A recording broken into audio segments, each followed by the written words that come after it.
everyone! This is Jiaki, back again with another mini vlog. For today's vlog nga ay lipat bahay serye na naman kami. Kaya naman kung mapapansin nyo nga ay sobrang tambak na dahil tinambak na lang muna namin bago namin ayusin. Bago nga ang lahat na mag-umpisa ang paglilinis namin ay nilagyan ko muna ng kortina tong aming bintana. Paano ba naman matatanaw na talaga yung buong pagkatao mo kapag bukas na to? Charis! Anyway, paspas nga ako dyan dahil nga kami dalawa ni Aki ay may pasok pa. Putol-putol nga ang paglilinis namin ni Aki ng bahay na yan dahil nga kami ay may schedule ng pasok. Kaya naman pag uwi namin ng gabi ay pinagpatuloy namin ang paglilinis dito sa aming bahay. Kaya lang sa sobrang daming kalat hindi ko na nga alam kung ano yung uunahin ko. Tapos wala pa nga kaming tubig dito sa loob kaya naman nagigib muna kami dito sa labas pansamantala. Paano ba naman biglaan talaga ang paglipat namin dahil kailangan na nga namin lumipat? Inuna ko nga muna ang pagluluto ng aming kakainin dahil anong oras na hindi pa nga kami kumakain. At dahil naglalaway nga ako ngayon sa sopas, kaya naman sopas ang aming hapunan. Hindi na nga namin naabutan na bukas ang palengke, kaya naman kulang-kulang na tong mga rekado ng sopas. Anyway, okay lang yan dahil dalawa lang naman kaming kakain ni Aki. Kaya naman ginayat ko na nga yung mga hotdog. Anniversary namin ni Aki noong nakaraan, kaya lang hindi na kami nag-celebrate dahil mas nag-focus nga kami dito sa paglipat sa bagong bahay. Di naman talaga kami lilipat ng bahay kung hindi lang talaga may malalim na dahilan. I-share ko na nga din sa inyo kung bakit napaaga kami ng paglipat dito. Isa nga sa mga dahilan ay dahil nawalan nga kami ng parking dahil sa road widening. Tapos yung motor namin nandun lang sa labas, delikado dahil nasa highway. Tapos yung pag-uwi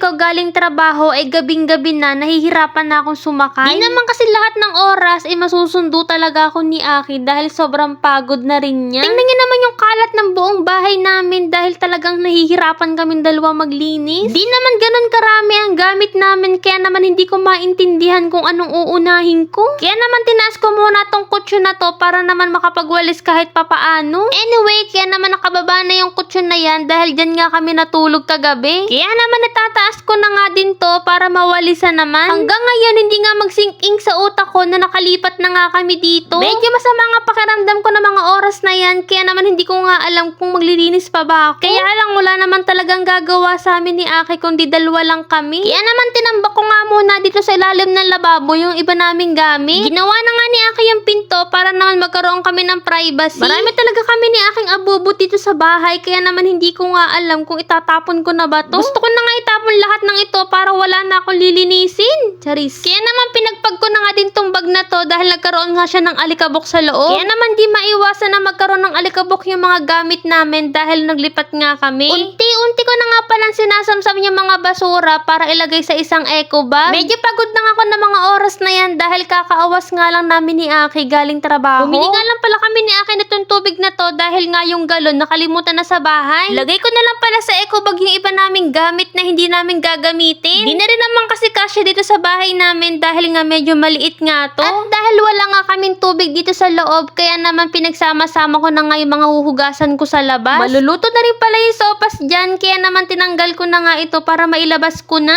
Anyway, kami nga ay nakakain na at nakapaglinis na nga rin ako ng katawan. Di ko na nga na-vlog sa inyo kanina dahil nga ako nga ay nalobat. Kaya naman nakapag-ayos na nga rin ako ng higaan namin at nagpalit na nga rin ako ng kobre kama at mga punda. Mga bagong laba nga tong mga to dahil nung lumipat nga kami dito ay naglaba muna ako dun sa lumang bahay. Kami nga ay matutulog na. Kaya naman hanggang dito na lang. See you next vlog.